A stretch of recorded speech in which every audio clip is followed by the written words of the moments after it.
नमस्कार, मैं शिवानी रतूड़ी लाइव में आपका स्वागत करती हूँ। मोतिहारी में भारत नेपाल सीमा पर तैनात सशस्त्र सीमा बल यानी कि एसएसबी की 47वीं बटालियन ने एक बड़ी कार्रवाई करते हुए अवैध घुसपैठ की कोशिश करने वाले नाकाम कर दिया है। घुसपैठियों को एसएसबी ने नेपाल के रास्ते भारत में अवैध रूप से प्रवेश कर रहे 3 बांग्लादेशी नागरिकों को उनकी मदद कर रहे एक भारतीय युवक को गिरफ्तार किया है। इस घटना के बाद सीमा सुरक्षा और खुफिया एजेंसियां पूरी तरह सतर्क हो गई हैं। बुधवार को एसएसबी को सीमा क्षेत्र में कुछ संदिग्ध गतिविधियों की गुप्त सूचना मिली थी। इसके बाद जवानों ने तुरंत हरकत में आते हुए इलाके में घेराबंदी की। जांच के दौरान 4 संदिग्धों को हिरासत में लिया गया।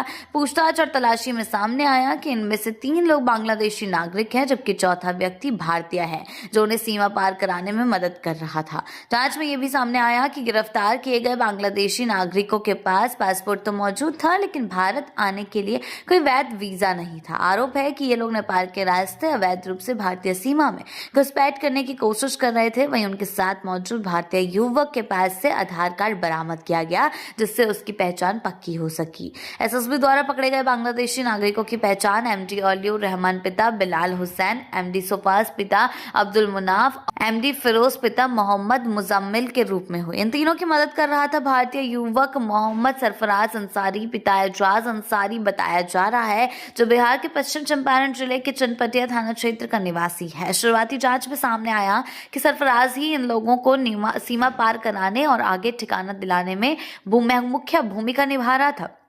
इस गिरफ्तारी के बाद कई सवाल खड़े हो गए। आखिर ये बांग्लादेशी नागरिक भारत में क्यों आ रहे हैं? उनका असली गंतव्य क्या था? क्या इनके लिए फर्जी भारतीय दस्तावेज तैयार किए जा रहे थे?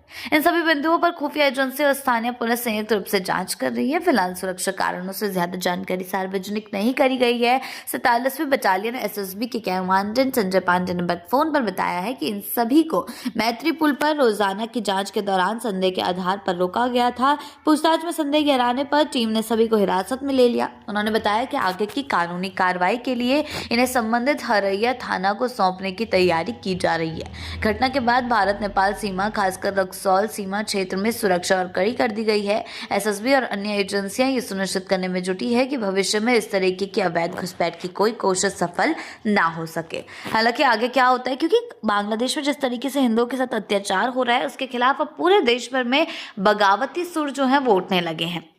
लेकिन अगर इस तरीके से बांग्लादेशी घुसपैठ करेंगे तो उनके खिलाफ एक्शन तो लिया ही जाएगा। हालांकि यह एक्शन उस चर्च पर नहीं लिया गया है, लेकिन अवैध घुसपैठियों के खिलाफ बिहार सरकार अब सख्ती से पेश आ रही है और किसी भी घुसपैठ को अब बिहार में घुसने की परमिशन नहीं है। ऐसी ही अपडेट्स के लिए जुड़े रहे हैं लाइव के साथ ही चैनल को सब्सक्राइब करना ना भूलें और हमारी फेसबुक और वेबसाइट के साथ भी जरूर जुड़ें।